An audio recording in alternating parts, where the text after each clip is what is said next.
ক্লিনিকে যাইতে হবে।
কি নাম বললা ভাই?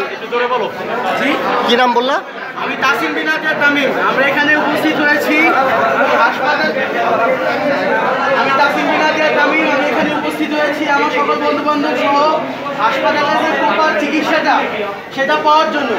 2 বছর 3 বছর আগে অন্য ভাই এখানে আসছে, ওরা ফুসফুস থেকে পানি বের করতে পারে না, প্রাথমিক কোনো চিকিৎসা দিতে পারে না। কালকে রাত্রে আমার বন্ধু তানভীর আসছে, তাকে 1 ব্যাগ রক্ত দিলে সে ফরিদপুর যাইতে যাইতে হয়তো আল্লাহ কৃপা করলে বাড়িতে যেতে পারতো। তারা 1 ব্যাগ রক্ত দিতে পারে না, ইমার্জেন্সিভাবে পেটটা ঠিক করবে সেটাও পারে না।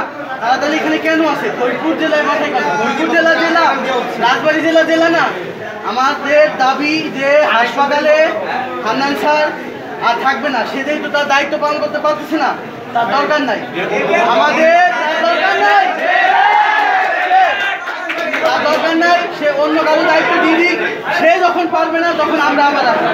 কিন্তু তার কোনো সিস্টেমই হচ্ছে না, সে কোনো দায়িত্বই পালন করতে পারে না। এখানে ডাক্তার আসার কথা 8টায়, ডাক্তার আসে 11টায়, এই জন্য রুগীদের লাইন পড়ে যায়। ডাক্তার কেন 11টায় আসবে? 11টায় সে নাস্তা করবে, নাস্তা করে রুগী দেখে আবার নাস্তা করবে, তারপর চলে যাবে ক্লিনিকে। ক্লিনিকে যায় তার লাভটা কি? সে সরকারি ডাক্তার, সরকারিভাবে টাকা পাচ্ছে, সে কেন ক্লিনিকে যাবে না? তার দায়িত্ব যেখানে সে সেখানে পালন করবে। তাহলে এর মূল হোতা কি? যে প্রধান, তাকে সরাইলে এগুলো অটোমেটিক ঠিক হয়ে যাবে।